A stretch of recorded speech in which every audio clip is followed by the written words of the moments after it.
ओम वसुदेव सुतं देवं कंसचाणूरमर्दनम देवकी परमानंदम कृष्णं वंदे जगद्गुरुम। सभी को बहुत बहुत प्रणाम। हम गीता जी के श्लोक नंबर 30 तक चर्चा कर चुके हैं और श्लोक नंबर 30 में भगवान जी ने एक घोषणा की कि अगर कोई मेरा भक्त बन जाता है यह निश्चय करके कि आज के बाद मैंने जो कुछ भी बुरे काम किए हैं, मैं संकल्प धारण करता हूं कि उन बुरे कामों का आज के पश्चात त्याग कर दूंगा और भगवान की अनन्य भक्ति में लग जाऊंगा, तो फिर उसको साधु ही मानना चाहिए, चाहे वो कितना भी दुराचारी से दुराचारी हो। और आपको ध्यान होगा, ये एक घोषणा जो है वो एक भक्त के लिए है कि अगर कोई दुराचारी से दुराचारी भगवान की भक्ति में लीन हो जाता है, अनन्य भक्ति, नित्य प्रति की अनन्य भक्ति, तो फिर भगवान कह रहे हैं वो कितना भी दुराचारी हो वो मेरा भक्त हो जाता है और उसे साधु ही समझना चाहिए। इसी प्रकार भगवान जी ने चौथे अध्याय में भी कहा था, चौथे या ध्यान नहीं आ रहा, कि इससे पहले कहा था कि जो ज्ञानी है उसने चाहे कितने भी पाप किए हों, जो ज्ञानी मेरी शरण आ जाता है वो पाप मुक्त हो जाता है। तो वहां पे भगवान जी ने एक ज्ञानी के बारे में कहा था, यहाँ भगवान जी एक भक्त के बारे में कह रहे हैं। दोनों में अंतर है, लेकिन बात वही है कि जैसे गांधी जी ने कहा था कि पाप से घृणा करो, पापी से नहीं। लगभग यही मैसेज जो है गीता जी भी दे रही है, या यूं कहिए कि गांधी जी ने ये मैसेज गीता, क्योंकि वो गीता के बहुत बड़े भक्त थे, तो गीता जी से ही उन्होंने ये प्रेरणा ली होगी कि पाप से घृणा करो, पापी से नहीं। तो भगवान जी भी यही कुछ कह रहे हैं कि अगर कोई पापी से पापी व्यक्ति है, उसका अगर हृदय परिवर्तन हो जाए और वह निश्चय कर ले कि मैं भगवान के शरण में जाता हूँ, तो चाहे वो ज्ञानी है चाहे वह भक्त है, उसे आप साधु ही समझें, उसे पाप मुक्त समझें। तो यह कहने के बाद भगवान जी अगले श्लोक में फिर कुछ इसी बात को आगे बढ़ाते हुए कहते हैं, उस पर हम चर्चा करें। इससे पहले आशुभन से अनुरोध के श्लोक पढ़ते हैं। जी सर। क्षिप्रं भवति धर्मात्मा शश्वच्छान्तिं निगच्छति कौन्तेय प्रतिजानीहि न मे भक्तः प्रणश्यति। वह शीघ्र ही धर्मात्मा हो जाता है और सदा रहने वाली परम शांति को प्राप्त होता है। हे अर्जुन, तू निश्चय पूर्वक सत्य जान कि मेरा भक्त नष्ट नहीं होता। यहाँ पर भगवान जी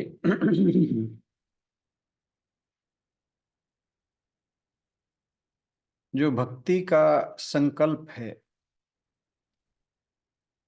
उसकी महत्ता बता रहे हैं। जो पिछला श्लोक था उसी को आगे बढ़ाते हुए भगवान जी कहते हैं कि जो व्यक्ति ऐसा संकल्प करता है, यानी भक्ति के प्रति संकल्प कर लेता है, मेरी अनन्य भक्ति के प्रति संकल्प कर लेता है, उसे शाश्वत आनंद और शांति प्राप्ति होती है। और भगवान जी अर्जुन से भी कहते हैं ये बात कि तुम भी भक्ति के प्रति ऐसा संकल्प करो कि जब एक दुराचारी पुरुष अपने दृढ़ निश्चय से प्रेरित होकर अनन्य भक्ति का आश्रय लेता है तो वह शीघ्र ही धर्मात्मा हो जाता है। क्षिप्रम, बहुत जल्द, भवती धर्मात्मा, वह व्यक्ति एक धर्मात्मा, एक नैतिक व्यक्ति बन जाएगा। शाश्वत शांति निगच्छति, बहुत जल्द उसे मानसिक शांति मिलेगी। तब श्री कृष्ण अर्जुन की ओर मुड़ते हैं और कहते हैं, कौन्तेय प्रति जानी ही, अर्जुन हर किसी से ये वादा करो, ना मैं भक्तः प्रणश्यति, मेरा भक्त नष्ट नहीं होगा। इस बात को कोई हल्के में ले सकता है, लेकिन बात तो सच है। भगवान कह रहे हैं कि इस बात का प्रचार करो, अर्जुन से कह रहे हैं, और ये अर्जुन के माध्यम से हमसे भी कहा जा रहा है, जो गीता जी के भक्त हैं, अनुयायी हैं।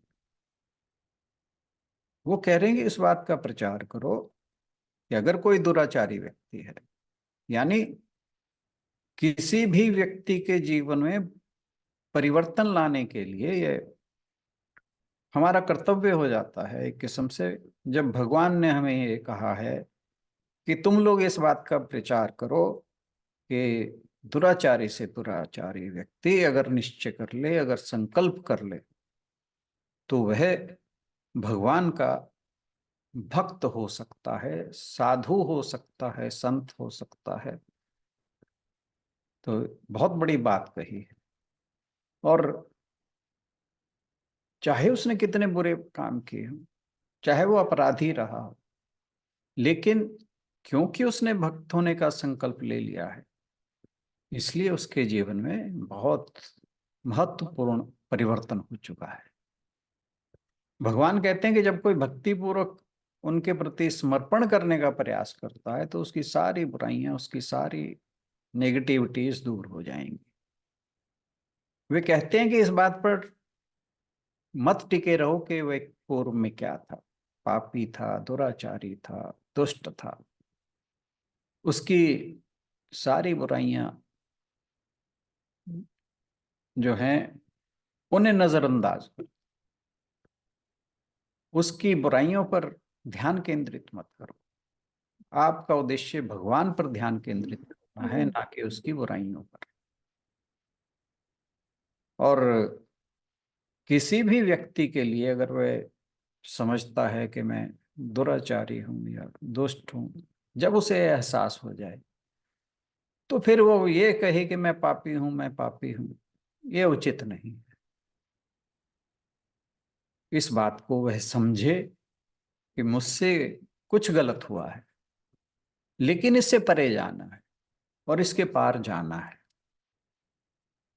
अगर मनुष्य का मन ईश्वर पर केंद्रित हो जाए बजाय पाप के, तो आप पाप पर ध्यान केंद्रित नहीं कर रहे, बल्कि आप भगवान पर ध्यान केंद्रित कर रहे हैं। लेकिन दूसरी तरफ अगर आप पापी पर ध्यान केंद्रित कर रहे हैं तो फिर आप पापी हो जाते हैं, फिर तुम्हारे ऊपर और पाप जमा हो जाता है। तो ध्यान पाप पर केंद्रित नहीं करना है, ध्यान ईश्वर पर केंद्रित करना है। तो अगर आप भगवान पर ध्यान केंद्रित करते हैं तो फिर आप मुक्त हो जाते हैं। और भगवान कहते हैं कि यह मेरा वचन है, जो भी प्रयास करेगा वह मुक्त हो जाए, जो मुझसे प्रेम करता है वह नष्ट नहीं होगा। मैं उन्हें वहां ले जाऊंगा जहां वे हैं और उन्हें आत्म साक्षात्कार दूंगा। समर्पण की ऐसी अवस्था में मैं उनके प्रेम की खातिर उन्हें नरक से भी बाहर खींच लाऊंगा। यदि वे नरक में चले गए हैं तो मैं जाऊंगा और उन्हें मुक्त कर दूंगा। ये भगवान का वादा है उस भक्त के लिए जो उनके लिए पूरी तरह समर्पित है।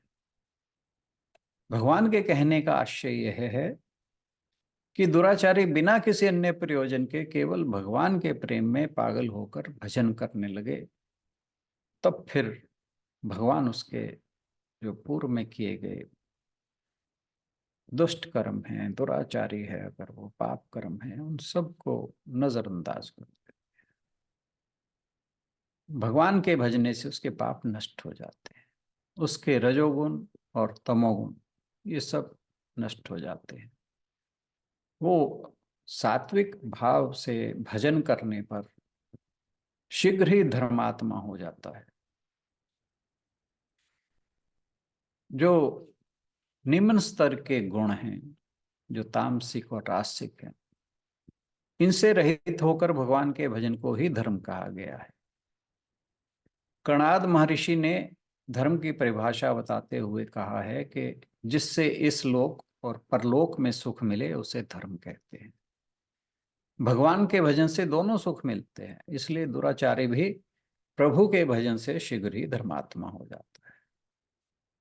दूसरी ओर यदि लोग केवल बैठे ही रहते हैं और जो निम्न प्रवृत्तियां हैं उनसे अपना मनोरंजन करते हैं और उनसे छुटकारा पाने की कोशिश भी नहीं करते हैं, प्रयास भी नहीं करते हैं, तो उन्हें भगवान का अनुग्रह प्राप्त कभी भी नहीं होगा।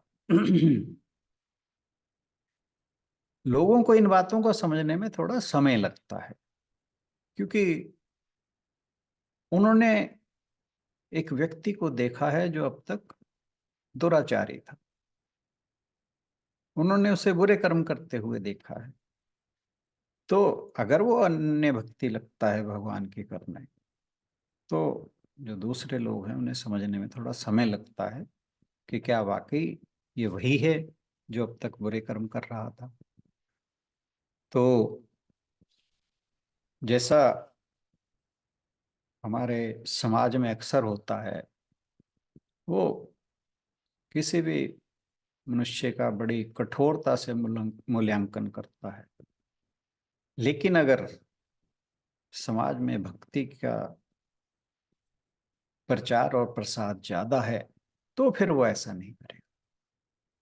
यदि कोई जन्म जन्म का पापी हो तो उसका क्या होगा, इस पर भगवान श्री कृष्ण कहते हैं कि जो जन्म से चंडाल है, यदि वह भी भगवान का नाम ले तो तत्काल उसको यज्ञ करने वालों को यज्ञ करने के बाद जो फल मिलता है उसको बिना यज्ञ करे ही वह फल मिल जाए।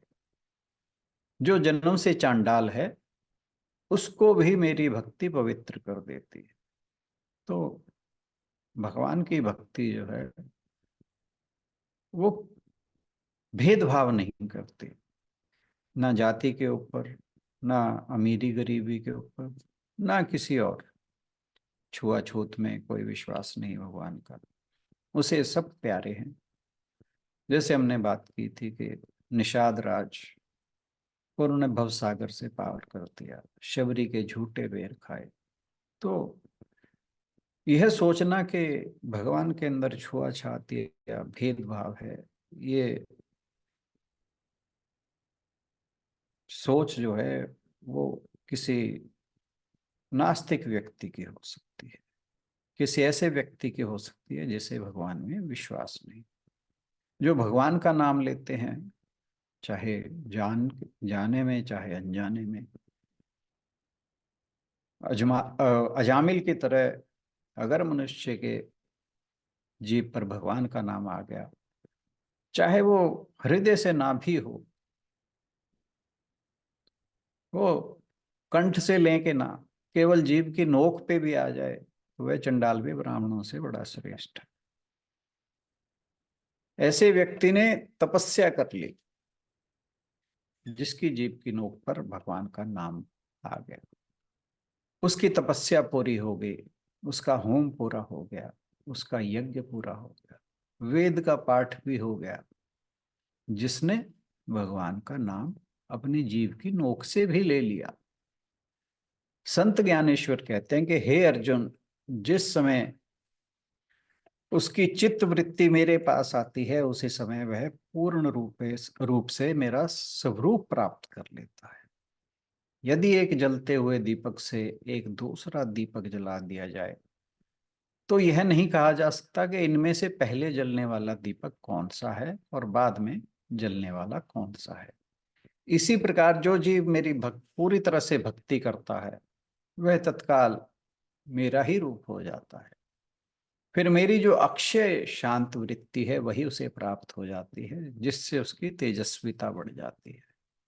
बल्कि यूं कहना चाहिए कि मेरे जीवन से जीवित रहता है। हे अर्जुन, अब इस विषय में कहाँ तक वर्णन किया जाए। मुख्य तत्व यही है कि यदि किसी को मेरी प्राप्ति की इच्छा हो तो उसे पूर्ण रूप से मेरी भक्ति करना नहीं भूलना चाहिए।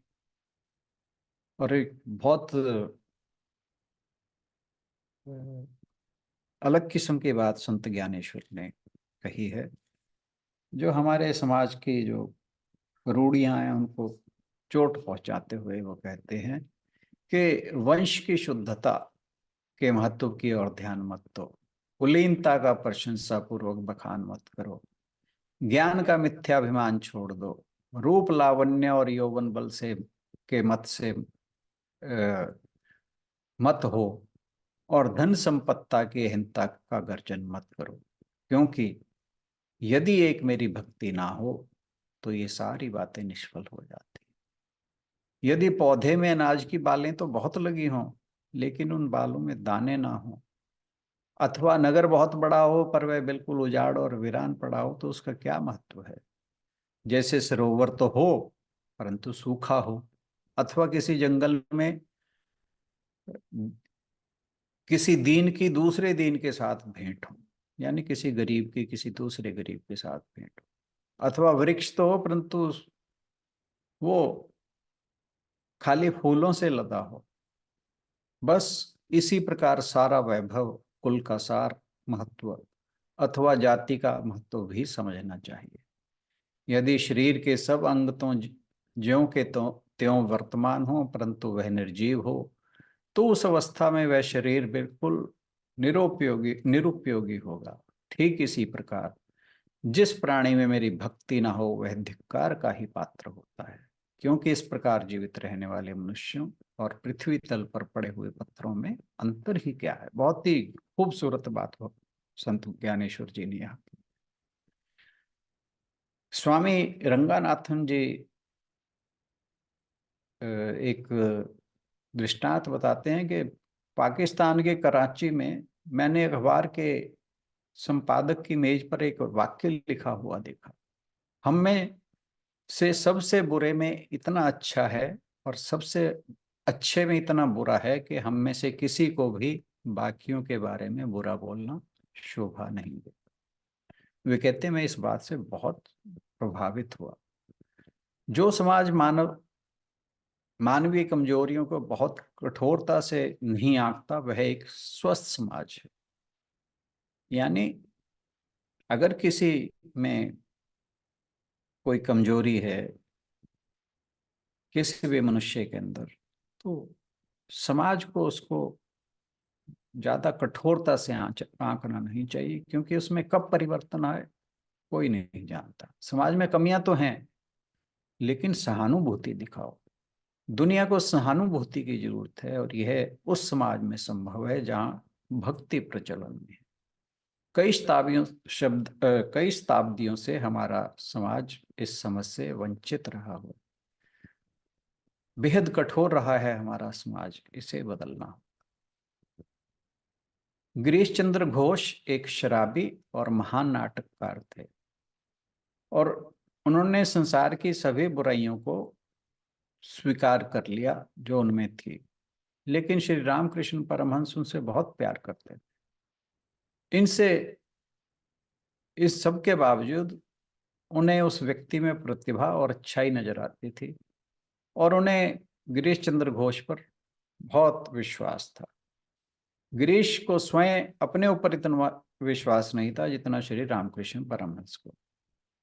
और अंततः गिरीश जो है एक संत बन गए और उन्होंने कहा यह श्री रामकृष्ण जी का चमत्कार है।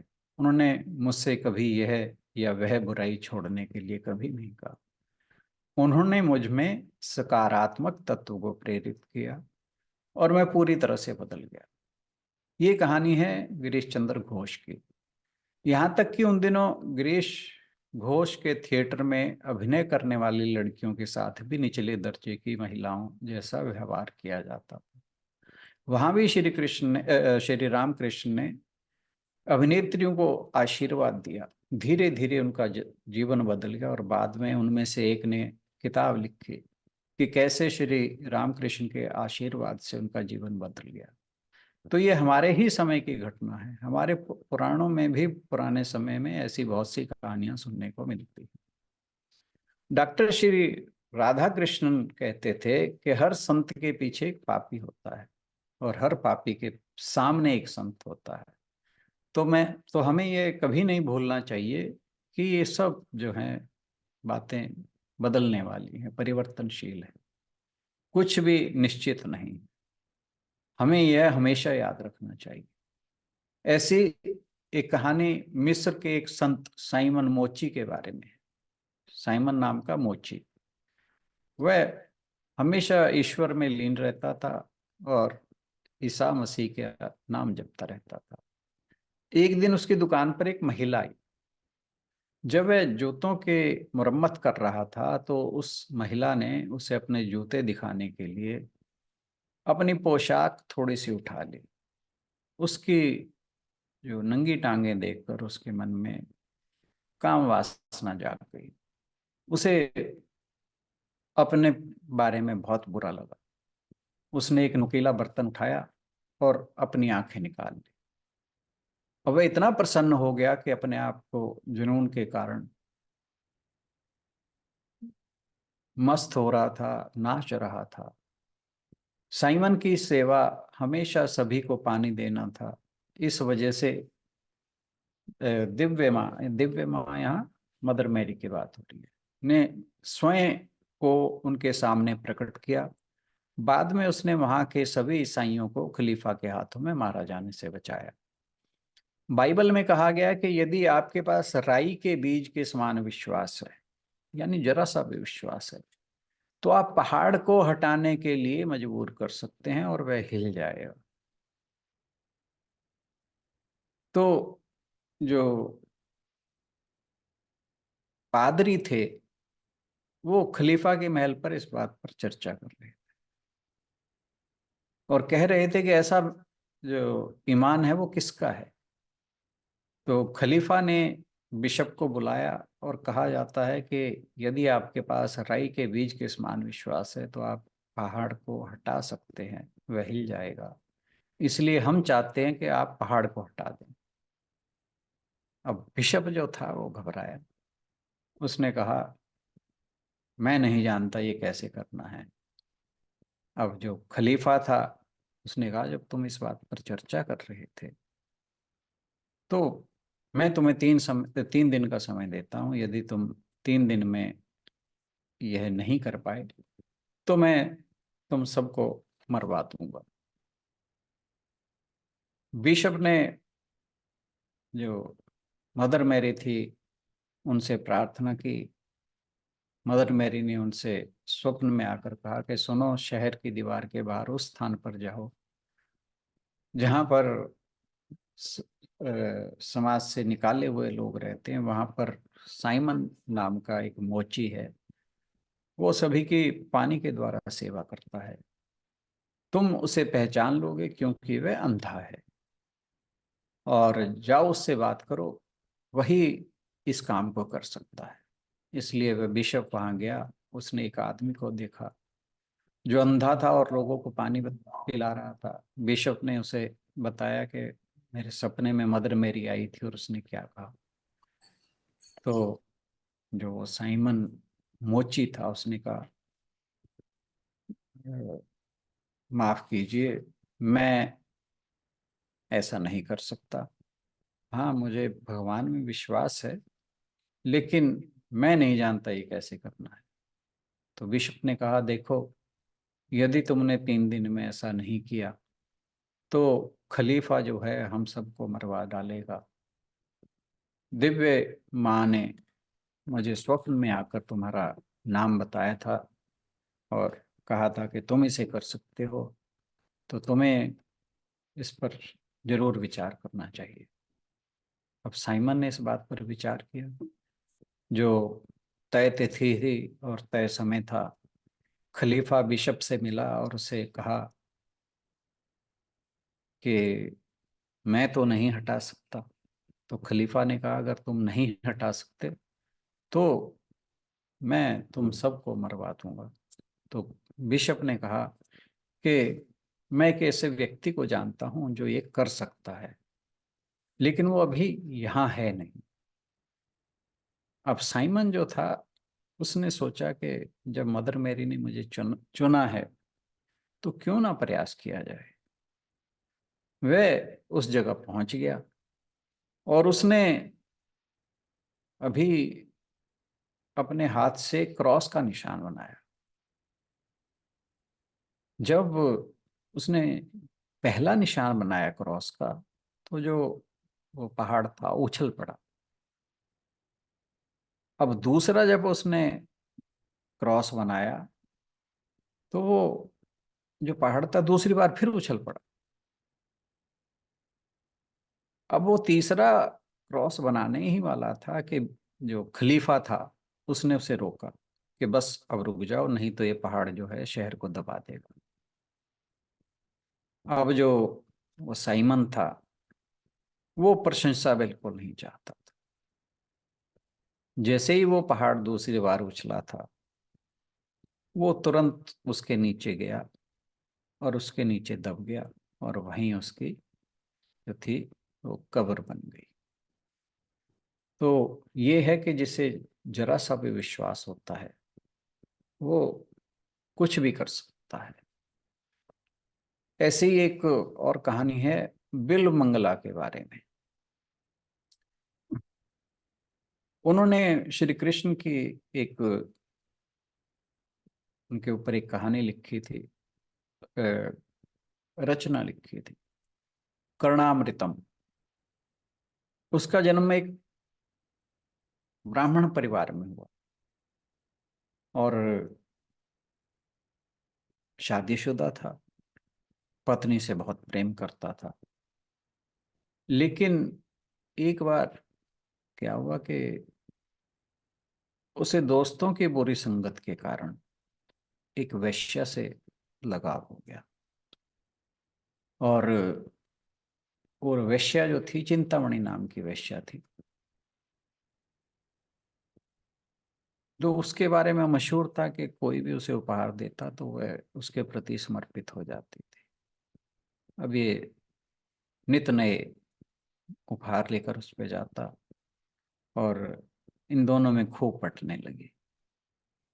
धीरे धीरे वो अपनी पत्नी के बारे में भूल गया, आसपास की हर चीज के बारे में भूल गया। उसे सुबह शाम दिन रात एक ही बात, बस चिंतामणि को देखने की आदत हो गई। एक दिन श्राद्ध का दिन आया, उसके पिता के श्राद्ध का। तो जो उसकी पत्नी थी और परिवार वाले थे, उन्होंने कहा कि आज तुम कहीं मत जाओ, तुम्हारे पिता का श्राद्ध है और तुम्हें श्राद्ध कर्म करने के बाद ही जाना चाहिए। लेकिन उसे चिंतामणि से मिलने का इतना जुनून था कि वो बिना अपने परिवार और पत्नी की बात सुने निकल गया। उस दिन मौसम बड़ा खराब था। तो जैसे ही वो चिंतामणि के घर की ओर जाने लगा, रास्ते में नदी थी। उसने नाव वाले को कहा कि मुझे पार लगा दो। नाव वाला उसे लेकर आधे रास्ते तक गया, पर जब तूफान ज्यादा हो गया वो वापस आ गया और कहता मैं ऐसा नहीं कर सकता। अब उसने एक लकड़ी का गट्ठर जा रहा था, उसे पकड़ा। किसी तरह उसने वो जो नदी थी पार की। और जब वो वहां पहुंचा तो अंधेरा था, दरवाजा बंद था। अब उसने देखा कि ऊपर के कमरे में प्रकाश था, लालटेन जग रही थी। तो उसने सोचा कि चिंतामणि जो है वो ऊपर है। वो एक रस्सी लटक रही थी, उसे पकड़कर ऊपर गया और चिंतामणि के सामने, चिंतामणि जब सो रही थी, वो उस खिड़की से कूदा। जैसे ही कूदा तो चिंतामणि देखकर उसे एकदम आश्चर्यचकित हो गई है। ऐसे मौसम में, ये बिल्कुल तुलसीदास जी की घटना जैसी घटना है। तो जो चिंतामणि थी उसे देखकर चौंक गई, बिल्कुल ऐसे ही कि अगर कोई सोया व्यक्ति हो और सामने कोई खिड़की से कूद जाए। तो वो बड़ी हैरान थी। तो उसने पूछा कि तुम इतने भयानक मौसम में रात के टाइम पे कैसे आए, नदी में तो बाढ़ है। तो उसने बताया, मैंने एक लकड़ी के गट्ठे की मदद से नदी पार की और फिर मैं रस्सी के सहारे दीवार पर चढ़ गया। तब तक बारिश बंद हो चुकी थी। चिंतामणि ने कहा, मुझे इस आदमी पर विश्वास नहीं, ये भयानक मौसम में कैसे आ सकता है। तो यह देखने के लिए कि ये सच बोल रहा है झूठ, उसने लालटेन ली और देखने के लिए बाहर निकल गई। और वो जो बिल मंगला आदमी था वो भी उसके पीछे पीछे आया। जब उसकी नज़र रस्सी पर पड़ी तो वो देखा कि वो रस्सी नहीं है, कोबरा, कोबरा सांप है। फिर वे उस लकड़ी का लट्ठा देखने गए। वह लकड़ी का लट्ठा नहीं बल्कि एक बहुत बदबूदार लाश थी जो सड़ने की अवस्था में थी। और यह देखकर बिल मंगल को भी बड़ा आश्चर्य हुआ। उसने अपनी आंखें नीचे कर ली और चिंतामणि की ओर देख भी ना सका। चिंतामणि को बड़ा क्रोध आया। उसने कहा कि तुम जन्म से ब्राह्मण हो और आज तुम्हारे पिता का श्राद्ध भी है। तुमने एक पुत्र होने के नाते अपने पिता की उपेक्षा की है। और किस लिए? कि इस मेरे शरीर के लिए, इस जो जिसमें केवल मांस और रक्त है, इस अगर मेरी इस शरीर के ऊपर से त्वचा हटा दी जाए तो क्या तुम मुझे देख भी पाओगे? मुझे देखना पसंद भी करोगे? तुमने अपने सभी अच्छे गुणों और पवित्र कर्मों को त्याग दिया और इस भयानक समय में एक शव को लकड़ी समझकर और सांप को रस्सी समझकर तुम मेरे पास आए हो। और तुम वासना में पूरी तरह अंधे हो गए हो। तुम इस हाड़ मांस के शरीर से प्यार करते हो। तुम इस शरीर को सुंदर मानते हो। सोचो कि कुछ वर्ष बाद मेरा शरीर जो है जैसा है ऐसा नहीं रहेगा। क्या तब भी तुम्हारे अंदर ऐसा ही जुनून रहेगा? क्या तब भी तुम इसके लिए ऐसे ही तरसते हो? उसने आगे कहा कि अगर तुम्हें भगवान के प्रति इतना प्यार होता और खुद को भगवान की साधना के प्रति समर्पित कर देते तो अब तक तुम भगवान को पा चुके होते। और अब उसे बहुत बुरा लगा। उसने जो बिल मंगल था, वैश्य उससे कह रही थी कि तुम कितने मूर्ख हो। यदि अगर तुमने भगवान कृष्ण पर ध्यान केंद्रित किया होता तो तुम्हें उनकी कृपा अब तक प्राप्त हो गई होती। तो बिल मंगल जो था वो बहुत दुखी हुआ। उसे बहुत पश्चाताप हुआ। और जैसे ही उसके हृदय के अंदर परिवर्तन हुआ, उसके अंदर जो भी अशुद्धियां थी, जो भी बुरी आदतें थी, तुरंत गायब हो गई। वे सब जलकर राख हो गई। उसके हृदय के अंदर जैसे ही शक्ति आई, ये सब बुराइयां जाती रही। उसे अपने अंदर स्त्री के प्रति नहीं बल्कि कृष्ण के प्रति प्रेम का प्रवाह महसूस हुआ। वह चिंतामणि के पैरों के ऊपर गिर पड़ा और उसने उस चिंतामणि की पैर पकड़कर प्रार्थना की कि माँ, तुमने मेरी आंखें खोलकर सचमुच मुझे आशीर्वाद दिया है। उसने मन ही मन उन्हें अपना आध्यात्मिक गुरु मान लिया। उस रात चिंतामणि और वे दोनों बैठे पूरी रात भगवान की महिमा का गान करते रहे। भगवान श्री कृष्ण की महिमा ने बिल मंगल के मन पर ऐसा प्रभाव डाला कि सूर्य निकलते ही वह चिंतामणि के घर से आनंद में भरकर भगवान श्री कृष्ण का नाम जपते हुए बाहर निकला। जो चिंतामणि वैश्या थी वो वास्तव में चिंतामणि बन गई, ऐसी मणि जो चिंता से मुक्त कर दे। तो वह जो चिंतामणि थी वो बिल्व मंगल की जिंदगी में भगवान श्री कृष्ण को ले आई। इसके बाद बिल्व मंगल ने संत सोमगिरी से संपर्क किया और उनसे दीक्षा ली। उन्होंने कृष्ण जी का नाम जपते हुए अपनी साधना शुरू कर दी। वे चारों दिशाओं में जहां भी जाते भगवान का नाम जपते हुए जाते, भगवान के प्रेम में डूबे हुए रहते। उनके बीच जितनी भी बुराइयां थी सभी खत्म हो गई। एक दिन वह नदी के किनारे जब जाप कर रहा था, उसे पीछे अपने कदमों के आहट सुनाई दी। उसने देखा कि एक बहुत ही खूबसूरत महिला जो है वो जा रही। वास्तव में भगवान श्री कृष्ण ने उसकी परीक्षा लेनी चाहिए। बिल मंगल उस स्त्री के पीछे उसके घर तक चला गया।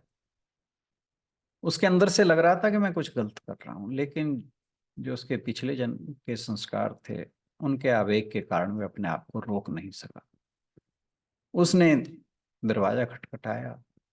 एक व्यक्ति जो व्यापारी था उसने दरवाजा खोला। बिल्व मंगल ने कहा, मैंने देखा कि यहाँ एक सुंदर महिला रहती है, मैं उसे देखना चाहता हूँ। और वो व्यापारी जो था वो उसका पति था। यहाँ दरवाजे पर एक व्यक्ति जो उस व्यापारी को कह रहा है कि तुम्हारी स्त्री बड़ी सुंदर है, मैं उसे देखना चाहता हूँ। तो वो बड़ा आश्चर्य में हुआ। उसने सोचा कि शायद वह एक माँ के रूप में उसे देखता है, उसे मेरी पत्नी के रूप में एक माँ दिख रही है। तो उसने कहा रुको, मैं उसे बुला कर रहता हूँ। अब इतने में जब वो बुलाने गया तो बिल मंगल जो था उसे लगा कि मैं बहुत गलत करने लगा हूँ। मन ही मन वो पछताने लगा। उसे लगा कि मेरी जो पिछली बुराइयां हैं वो फिर से उभरने लगी हैं। तो बिल मंगल जो है उसे अपने ऊपर बहुत क्रोध आया। उसने तुरंत जो दो कांटे लिए और अपनी आंखें फोड़ ली और भगवान श्री कृष्ण का नाम जपते हुए नाचने लगा। उसने अपनी आंखें तो फोड़ ली, लेकिन वो बहुत आनंद में मगन होकर नृत्य कर रहा। तो इसी बीच वो जो व्यक्ति था अपनी पत्नी को लेकर आया और बिल मंगल को देखता रहा, वो नाच रहा। अब उसने कहा, लो मेरी पत्नी आ गई है। बिल मंगल ने कहा है, तुम्हारी पत्नी तो आ गई है लेकिन अब मेरे पास आंख नहीं। तो वो उस व्यापारी ने देखा बिल मंगल की आंखों से खून निकल रहा। तो उसने कहा कि मैं भगवान कृष्ण का भक्त हूँ, सारा दिन उनका जप करता हूँ, भजन करता हूँ, लेकिन कुछ क्षणों के लिए मेरी वृत्ति बिगड़ गई थी। मैं तुम्हारी पत्नी को देखने के लिए उन्मत्त हो गया था, लेकिन भगवान ने फिर से मुझे शक्ति दी है कि मैं अपनी उस वृत्ति से पिंड छुड़ा लूं। इसीलिए मैंने अपनी आंखें फोड़ ली हैं और अब मुझे तुम्हारी पत्नी को देखने की कोई आवश्यकता नहीं। और यह कहकर वह फिर से भगवान के भजन में मग्न हो गया। कुछ दिन वो उसी दंपति के यहाँ रहा। वे सारा दिन तीनों जो हैं भगवान के भजन का आनंद लेने लगे। अब